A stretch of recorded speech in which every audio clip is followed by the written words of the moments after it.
So tonight our student speakers, our amazingly courageous, phenomenal student speakers, will be reading to us directly from the scripts of their lives in the hope that we'll learn something about our own. They believe that their experiences are the best textbooks and that the ideas that formed them continue to drive them, and even the ideas that scare them are ideas worth sharing. And they're just four out of the many, many, many incredible students in the Robert Wood Johnson Medical Student Body. Our first student speaker completed her undergraduate work at Rutgers University, where she enrolled in a certificate program at the Institute for Women's Leadership. This was where she was first introduced to contemporary women's issues. She has interned at the Center for Women's Global Leadership, where she continues to be inspired by the different forms of activism displayed by women and men around the globe. Currently, she is interning with the Women in Health Initiative at the IWL, which seeks to foster interdisciplinary discussions about women in health at Rutgers. She has also discovered a love for global development and hopes to pursue a career in global health. When she's not frantically trying to memorize biochemical pathways or cranial nerves, she enjoys reading, looking for adventure, and watching TED Talks. I'd like to introduce Akanksha Arya, class of 2016. Hi,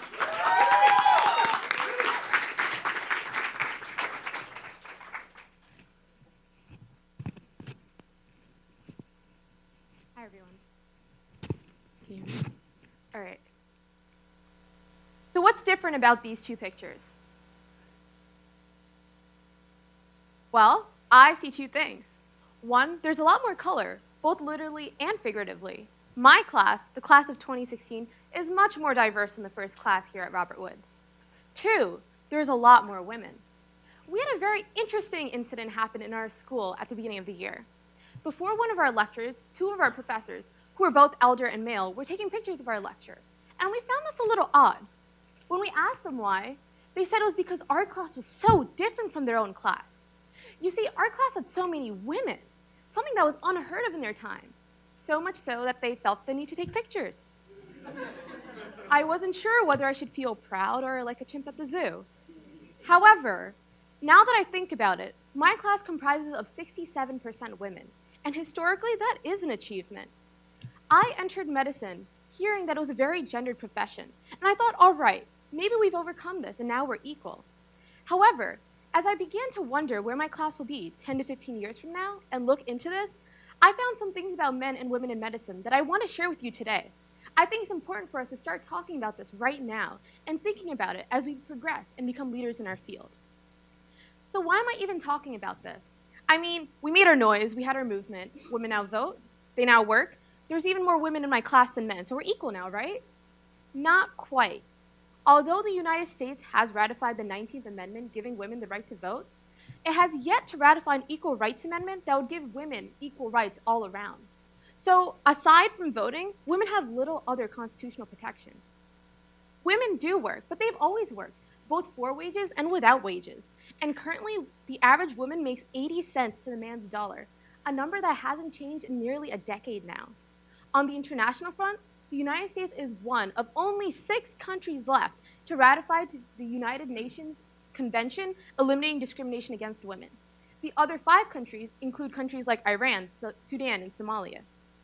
All right, so maybe the United States isn't so hot on this women thing, but medicine, an advancing progressive field, must be better, right? The reality is troubling. The medical woman currently makes 71 cents to the medical man's dollar. That's 9% less than the national average for women. While we do see women in primary care and general medicine, they're lacking in higher paying specialties and in surgery. And this isn't because we've just started entering the profession. Women have comprised 40% of medical students for over 2 decades now. A study done in the progressive state of New York controlled for various factors and found that in 2008, there was a $17,000 difference between newly trained men and women professionals entering medicine. And this compared to only $3,600 difference in 1999. Are we seeing a widening gap between men and women in medicine? And it gets worse as you go up the rank. We're equally represented as students, But when you go from physicians to full professors, department chairs, and then medical school deans, you see women's numbers dropping.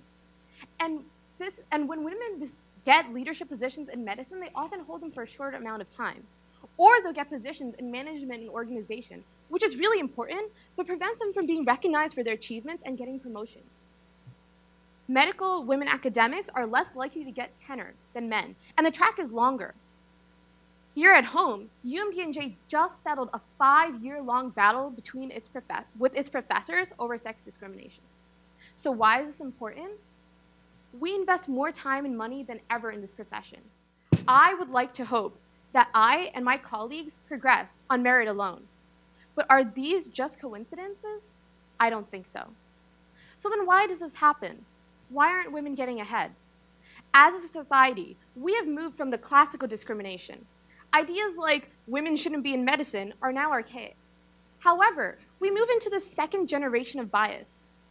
A generation of bias which creates systems that look neutral and natural on face, but are actually based on male roles and values. And this creates a system in which women inherently can't get ahead and are held behind.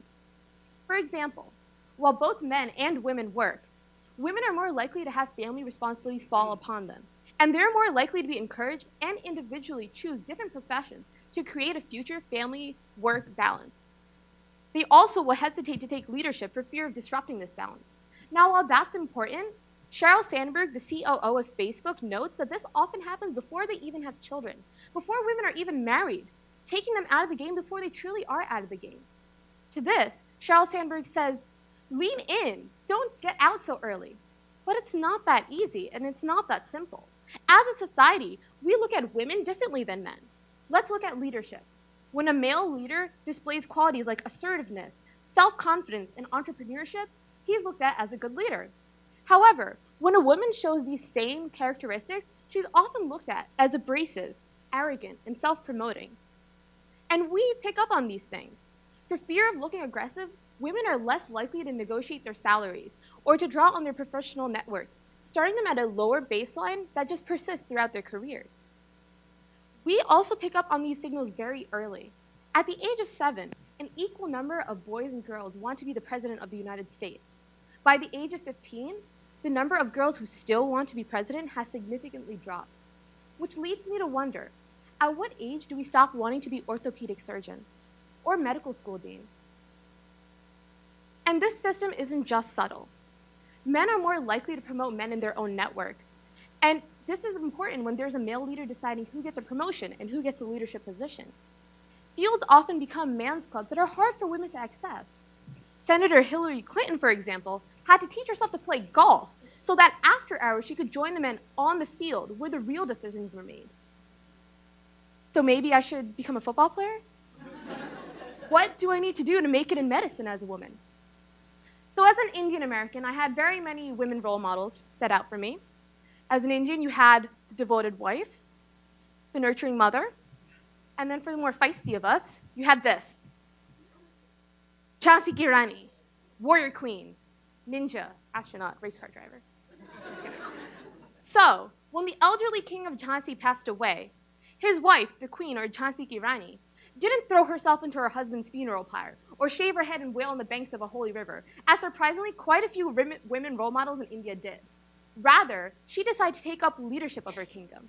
However, the British did not accept that a woman could lead an Indian kingdom, and they tried to take her kingdom from her. Rather than backing down, she taught herself to fight. She built an army of men and women and set out to defeat the British. According to legend, at the age of 21, she entered battle dressed as a man, holding a sword in each hand, the reins in her teeth, and her child on her back. So, if I want to be a successful and powerful woman, all I need to do is be just like this. Well, in actuality, she dies in battle. And my friend just found out that she may not have fought with her child on her back, but rather left him with her maid, which now that I think about it, is probably the better place for the heir of the throne. However, I feel like I had been lied to. My friend and I were crushed. But you know what? I think I'm being told a different lie here in America. I think I'm being told that to be a powerful, successful woman in medicine, all I need to do is man up, train hard, and work crazy hours like a man, manage my home like a woman, hold my rolling pin in one hand, stethoscope in the other, throw my family on my back, and conquer medicine. But clearly, it doesn't work this way. No woman should have to do this. No man should have to do this. And I think we're going to find when we become physicians that we are being lied to. So where do these crazy expectations come from anyways? The traditional physician was a white male professional. He was affluent enough to have a wife to stay at home and manage his home business, freeing up his time to see patients for longer hours and take care of their needs. But now we're a changing profession. So now half of your professionals consist of women. You have changing family structures, with half of America consisting of families with 2 working parents, the other quarter consisting of families with single parents who work. And yet your prototype and structure for a physician and for a leader are based on this male prototype, and it also implies that someone's at home managing home front. So clearly, there are prerequisites to success besides just merit. We as a society are changing, and I think now that instead of changing ourselves for medicine, we need to start changing medicine for us. And I think there's an inherent problem in the way we as a society look at success. You see, we think in America, we're in this land of equal opportunity. We treat everyone equally, and they have an equal opportunity to success. But there's a problem with equality. Equality assumes we're all the same, but we're not the same. We have different races, different religions, different socioeconomic backgrounds. And I think it's time to shift from equality to equity. The idea that accepts that we all have differences, but that we can all work together to bridge these differences and get equal outcomes. I think we can agree that within every pool of differences, there will be women. With half of your society, and now half of your entering professionals consisting of women, women are not a minority or a special interest group. And I think when we address inequity for women, we address inequity for all. So how do we do this? Well, we start by making it not a professional disadvantage to be a woman. We start valuing the fact that our physicians are individuals, that will have families, and help them work to create this work-family balance, like controlling those crazy hours that really aren't helping anyone anyways, because we make more medical mistakes when we are not well rested. And the patient doesn't care how many hours you've been on shift. They care that you're alert and awake during that 15-minute consultation. We start by creating systems that help out our physicians with families, such as paid maternity and paternity leave, because why doesn't our society value men as parents? And that might sound crazy, but the United States is actually one of the worst when it comes to taking care of its working parents, being one of only 4 countries left to make paid maternity leave a federal regulation. By supporting our working parents and by addressing and acknowledging the fact that our physicians are individuals, we prevent losing qualified professionals who actually do pick their families over work. We need to start bringing in more women to leadership by addressing the barriers that prevent them from getting there. This can be as simple as just creating more training programs, more support systems, a more open professional environment. A study done with medical students showed that even in medical school, at the small group level, women were less likely to volunteer for leadership during educational activities. However, by simply stating that the small group was a safe space and that leadership was important for everyone, they were able to bridge this disparity. We need to start talking about leadership in our school and talking differently about it. Women at Robert Wood Johnson speak up, and men at Robert Wood Johnson help us out and support us as we do. Because if we aren't all leaders in our community right now, we won't become leaders in the future. And it's so important to have women leaders in medicine. When you add more women to the pool, you diversify your networks and allow us to gain access to these networks. You create role models towards which we aspire because we can't become what we can't see. And you bring a voice to pertinent discussions in our nation, which is so important right now because some of our most heated discussions are about women's health and their bodies. This iconic picture of the panel of experts on birth control presented in Congress shows how underrepresented women are in these national discussions about their own bodies and health. And most importantly, we need leaders for women and men who understand there are inequities in medicine and work to bridge these inequities. All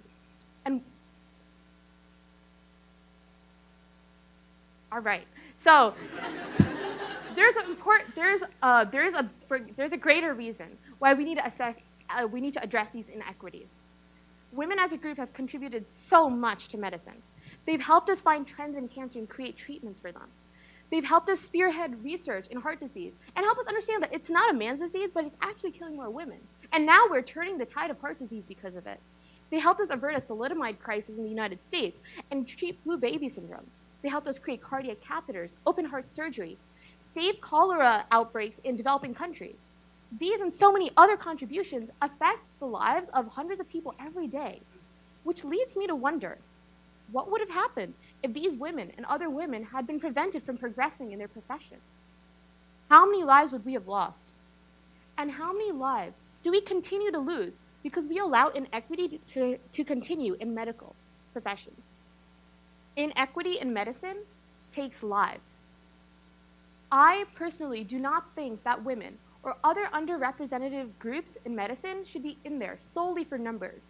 I truly believe we need to progress based on merit, but we do a huge disservice to our society when we prevent people with great ideas, with the capacity to do so much, from progressing in medicine because of our inequities.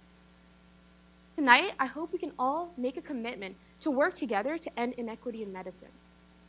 I am so fortunate to be part of such a supportive group of men and women at Robert Wood Johnson Medical School, now Rutgers Medical School. Let's be deliberate in the way we support each other. Let's start preparing to face these challenges in the future by addressing them right now in our own community. Because you know what? Change is not going to happen by accident. If our generation is going to change the face of medicine, we need to start by addressing these inequities right now.